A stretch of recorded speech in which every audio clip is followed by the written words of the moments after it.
Happy Thursday, Panthers. How are you doing today? I just want to take a few minutes of your time to go over the People on the Move exercise that you done yesterday. Number one, according to Professor Leonard Nkanko, what are some of the reasons that people migrate to new places? Expansion of population in a particular area, lack of resources, climate changes, and they often find better areas to live.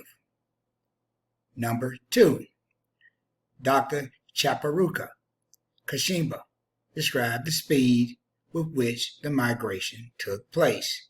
Why do you think it moved at such a speed? Migration was slow but steady. It allowed them to inhabit areas that were good for farming and raising livestock. As a result, they were able to acquire skills for agriculture and domesticating animals.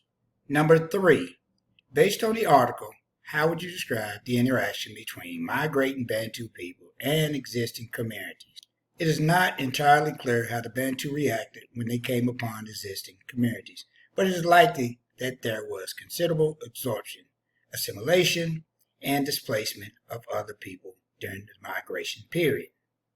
Number four, what technology did the Bantu have that gave them an advantage over African groups? Explain one way it gave them an advantage. Well, they were armed with superior weapons. Yet their iron implements or tools allowed them to cultivate land and clear forests efficiently. Number five, how do you know today that the Bantu migration took place? Well, the evidence for migration is based on three main areas of research. Number one, a comparative study of languages spoken in some parts of Eastern, Central, and Southern Africa shows similarities with the mother tongues originally spoken in Western Africa.